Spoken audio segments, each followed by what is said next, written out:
on this episode. I'm doing it in Annapolis, my hometown. There is no rule. Design a car with no limits Is a dream come true for us. It's the nicest car that VSE's ever produced.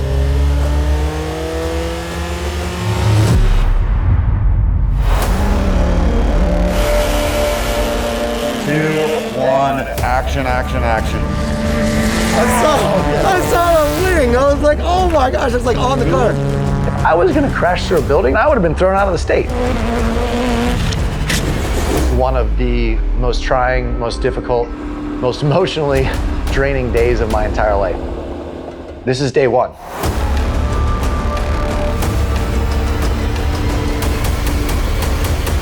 This is Launch Control, Road to Gymkhana.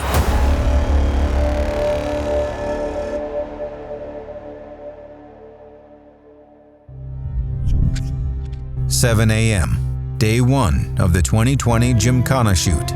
It's Subaru's return to the iconic series, and Travis Pastrana's first time at the helm. Thanks everyone for being here. A bunch of old faces, a bunch of new faces, one of them being Travis. Obviously everyone who's been on Gymkhana, it's gonna be similar to what we've done before, except Travis is gonna jump more things. We left the hotel about 4:45 a.m. and we could tell driving there it was foggy. You had to do 5 to 7 stunts a day. We had 4 days to pull it off. If that wasn't tough enough, we had fog until noon. So everything was getting pushed back. Every hour that you lose, you're losing shots. You're only gonna have so many days to get all this stuff in. So if you lose several hours over the course of several days, you're gonna not be able to film everything that you want to. The road to get here wasn't simple. It involved many bumps, COVID detours, and shutdowns, all of which Subaru Motorsports USA took in stride. Now that they're on location, it's not the road causing problems, it's the time frame. With the clock ticking on a 4-day window, the schedule is shuffled, and the team begins testing their opening maneuver. All right, Travis, ready. Okay, here we go, guys, rehearsing. It was like the worst possible start that we could have had. The story behind Subaru's return to Gymkhana doesn't start on the first day of filming. It began almost a year prior, in 2019, as Travis prepared to return to the team full-time. He expressed to us that he wanted to come back to driving full-time. He wanted to do rally, he wanted to do rallycross. Nitro was working on this rallycross series expansion. But then we heard separately from Travis's agent, not with Travis's knowledge, that Hoonigan had reached out to him and was interested in potentially handing off the reins to Gymkhana from Ken Block to Travis. But keep Travis in the dark, because Hoonigan and Ken wanted to surprise Travis with this news. We were mildly involved in the first one. Ken Block was part of our team. His launching pad was Subaru, back in the beginning. So it was fun to come back to those roots. It felt to me like it was a missing piece, and we had to bring it back somehow. And there was no path for that to happen as long as Ken was going to be doing it. When we got the opportunity, when we had that little opening and it said, hey, we might be interested in having Travis do this, we ran right through that door as fast as we could. The season announcements begin. Pastrana and Semenuk are confirmed for rally for 2020. Feels good to be back. Unofficially, the team begins work on a secret project. We started in December discussing the project. We really started getting into the build in January. Mid-February, we had a good chunk of the car done. If this team was going to build something truly worthy of the Gymkhana franchise, they couldn't wait for contracts and announcements to be finalized. The race to build was met with the race to finalize a contract as the COVID-19 pandemic took hold. COVID rates were ramping up and ramping up and ramping up. And I said, we have to get this thing done before things get locked down. So everybody else is going out and they're buying up toilet paper, and I'm running around at SOA headquarters trying to get these contracts done. We finally got the Gymkhana contract signed on Friday, March 13th, which was the last day before we went into lockdown. And I've been working from home since that day. That was the last day I've been in the office at Subaru of America. And it was such a big deal because we did not know when we were gonna film Gymkhana, but we were gonna film Gymkhana, and we had to get that contract done. A friendly online feud began. A scheme was unfolding behind the scenes. We got Travis Pastrana, we got Ken Block. Ken made a video, did a little call out to Travis. So Travis Pastrana, I'm calling you out. Travis definitely clapped back with his video. Soon after, Pastrana was let in on the secret. So hey Ken, I think we have something we wanna tell Travis. Ken and I have been kind of joking about Gymkhana for a while. I never really thought it was a serious discussion. Well, I mean, I'd love to see your take on a real Gymkhana. Now we've seen what you do with a Can-Am. So I will give you my entire crew. I will give you my entire editing, everything. I think it's time. There was no turning back. You serious? Yeah, let's do this. Thank you, old man. Subaru and Gymkhana were reunited once again. Ken gave me 3 stipulations. Epic location, so I'm doing it in Annapolis. I was like, I don't need to think about it, it's my hometown. Got permission already from the mayor to jump Ego Alley. I want to show everyone Annapolis.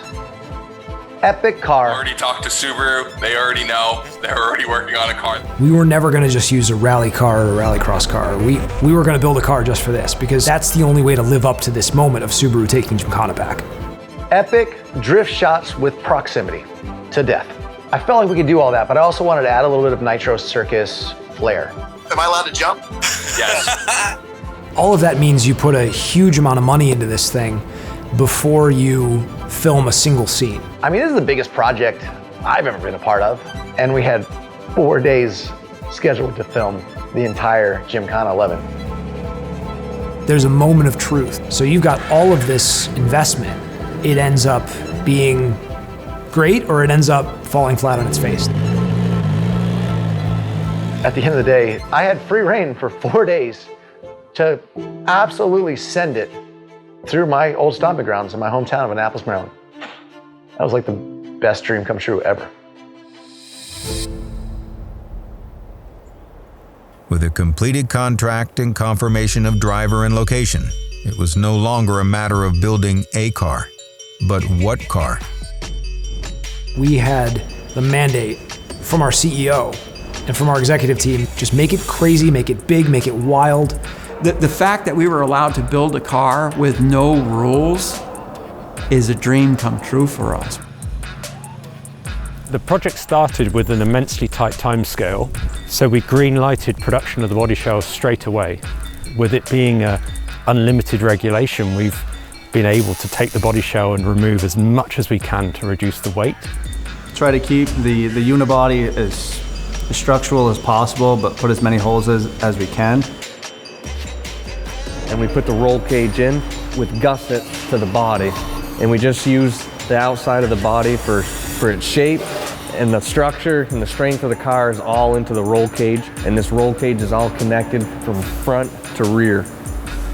Super stressful to know you have a shoot date to have the car done by that is still happening, right? Because it was so far in the future, you're like, well, what's COVID gonna be like in 5 months?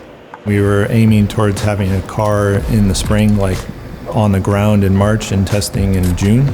And then every week that goes by, you're just like, the likelihood of that happening starts going down. The design had to progress at an extremely fast rate to hit that timeline. It was a very aggressive timeline. With the overall concept confirmed, development of the key components began. A Gymkhana spec engine development program was initiated. An elaborate aero package would also be essential, and countless parts would require custom design and fabrication. The Gymkhana STI had to be unique in every way. Some touches were aesthetic, others functional. We get to steer away from having a stock floor, so that gave us an opportunity to really show off some skills, I think, in the fab shop and come up with some cool bead rolled designs. We bead rolled by hand Travis's number in the floor. We get a main paper pattern cutout that fits in here, and once I get the piece of steel, to go through and then mark all this out by hand, and it creates this effect where it can raise this bead up in the metal, and it actually stiffens the panel. By spring, the chassis is nearing completion. Travis is brought in for seat fitting. So Travis happened to stop by today to sit in his new car. Yeah, guys. It's his first look at the Gymkhana project. Yeah. This is really special because for Gymkhana, the first thing that takes stage over anything else is the car. So we're here at Vermont Sports Car for me to see what's going on, kind of get first look on the first build for this Gymkhana video. Yeah, it's just, yeah. And then no freaking way. Dude. You know, I like that they're thinking outside the box. Like even from the second I stepped in, I mean, it's just a shell right now, but it's, my number, everything is in the floorboard. I mean, just a little better, a little different. It has more holes than Swiss cheese, and they said it's strong enough, or stronger, so that's gonna be good. We'll have a couple days into putting the final touches on it. He's happy where his handbrake and shifter is. We've adjusted those a couple times to his needs. And then once the driver's happy with it and the techs are happy with it, it'll go to paint.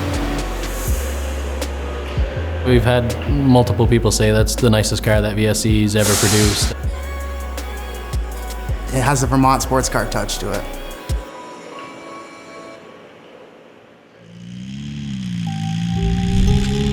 In Maryland, the sun still refuses to burn through the fog as the race team and production crew set up one of the more hazardous maneuvers. So they decided to start with the 360 jump as an initial stunt, which was supposed to be at the end in case anything broke because it was a jump that we've never tested.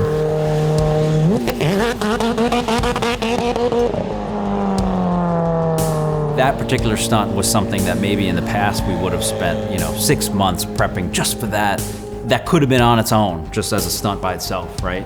And with Gymkhana, it was just, it was shot 3 of 6. We knew it would be hard on the car because the car was going to land in a way that it wasn't really, that no car is designed to land. It was going to be kind of backwards and sideways. And obviously that's the whole reason for the Gymkhana film, is do things that a car can't and probably shouldn't be doing. 2, 1, action, action, action.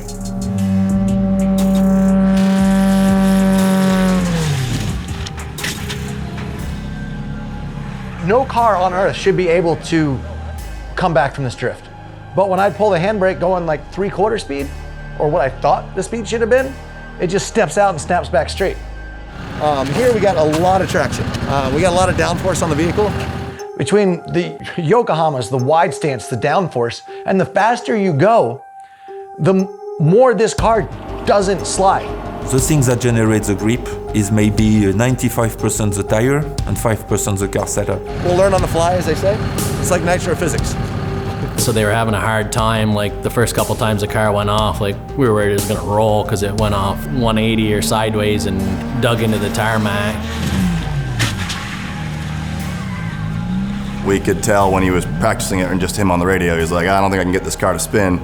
He was really struggling and like really digging his wheels directly into the tarmac, which was not great. And this was the scariest vehicle in the world to do that with, because it just wants to grip and it wants to go. We kind of have to take a step back and say, yeah, it should be okay. Go ahead and try it. We can fix it if it goes wrong. You kind of let it go and just hope for the best. But, with Travis, he always seems to make everything work somehow. The long wait ends, and flying conditions finally allow filming to begin. Sun's finally out. Nothing's broke.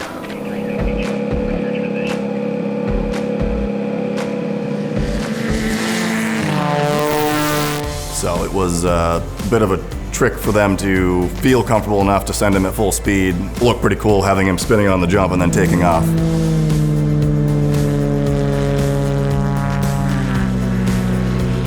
God, all of a sudden, I saw a wing. I was like, oh my gosh, it's like on the car.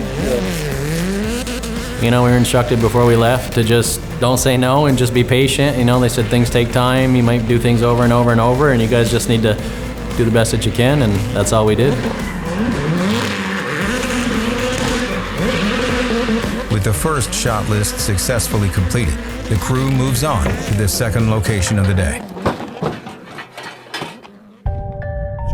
Over a decade of Gymkhana film set the bar high for everything this project needs to be. So Gymkhana's been running now for pretty much a decade. We've seen all sorts of car evolutions, from a Subaru rally car to the latest custom builds, Huni truck. It was fun to come back to those roots, especially over the years. It's grown so much since the first 2 years that Ken did it with Subaru. Just the ingredients were all there, like perfectly, you know, just with Travis, where Subaru's at, where our cars are at. It just all came together really good. So we took a car that we already know and we've already been racing, and we just went wild. Make sure you're using whatever rally and rallycross tech that you have, but could never make 100% out of because of the rules. Take it to 100, take it to 110. So, while the series returns to its roots, this new Subaru would be nothing like the past. It's because we reached this point on a rallycross engine that we feel confident to take a step like that to deliver a unique engine for Gymkhana. Took away all the restrictions limiting the air that the engine can breathe to allow it to get nearly 900 brake horsepower. From there comes a completely unique engine build, ideal for this project. So we ended up using the existing crank that is very strong and durable that we've developed for rallycross, which has a lower stroke to be a 2-liter, but we used a higher displacement block based on a 2.5, so that arrived at a 2.3-liter overall displacement. We have billet pistons, billet block, billet cylinder heads that have been designed and developed, being able to contain that pressure. High horsepower might have been the initial benchmark, but it was not the only focus.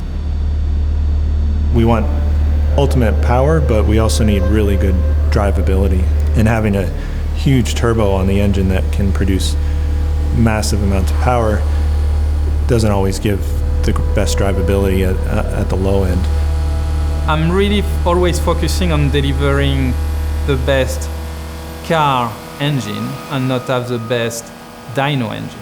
It's completely different to have the ideal engine for a dyno, but perhaps will not be looking very good on a car.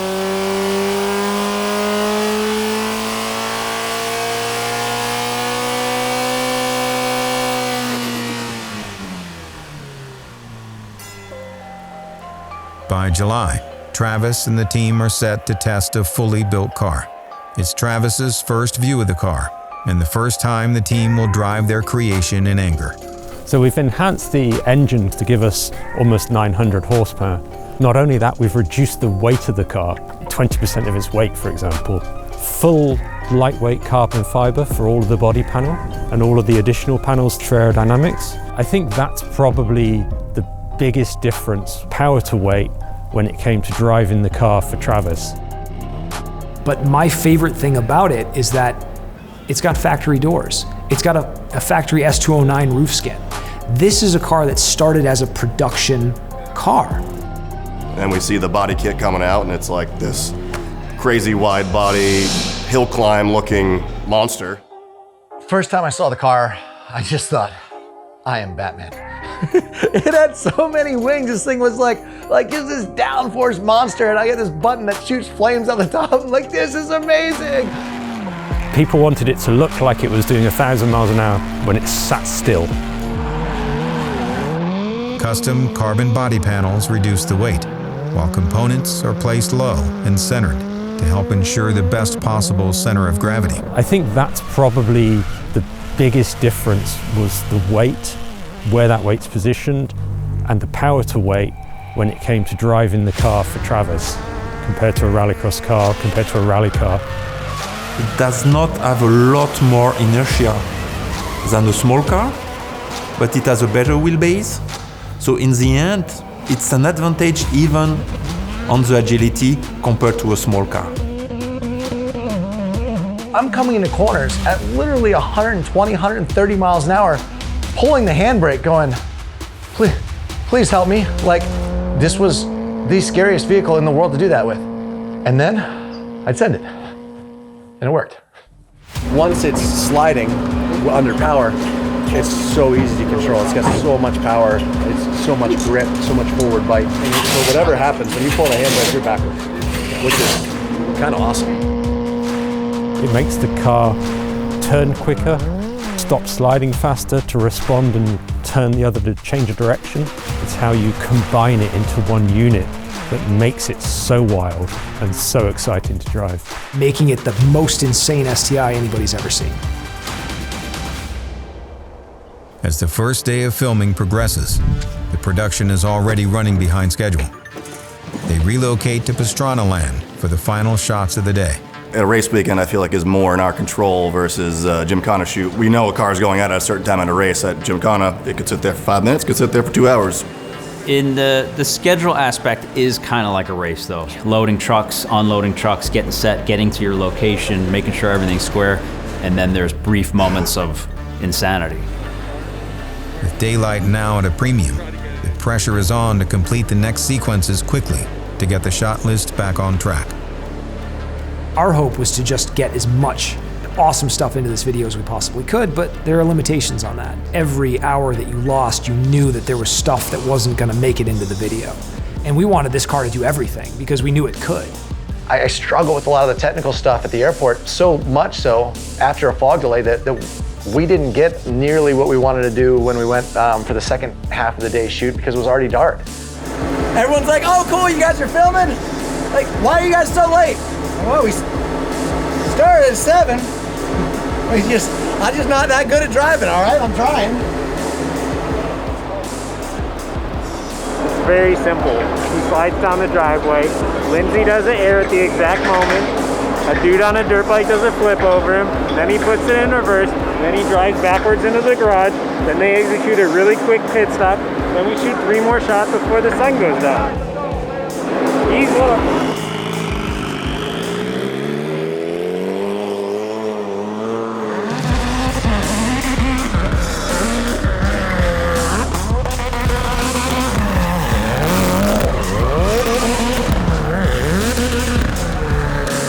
But their luck will not improve.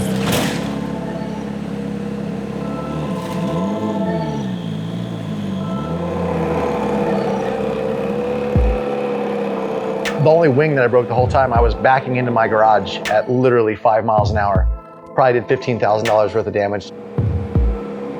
With no time to lose, a quick fix is applied to the bodywork to get the car back in action.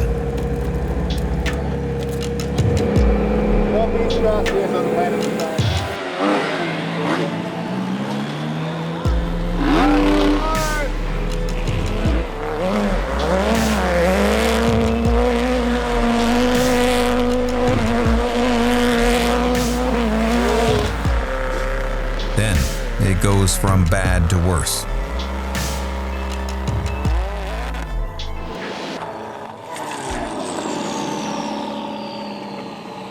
Yeah, we might need to tow you out of that. Hubert's on his way up. Hubert's coming over. The car is beached, and after extended donuts in full steering lock, the race spec steering pump overheats. That's not fast. Fire! Got up! With nowhere for the heat to go, a small fire takes hold. Get it! Fire extinguisher! Extinguisher, we've got one. What do we got? Fire extinguisher! Fire! I don't remember. Fire extinguisher right now. Is that? For better or for worse, day one is in the can. So not only have I done $15,000 worth of damage to a wing, backing it up at grandma's pace, I've now caught the car on fire.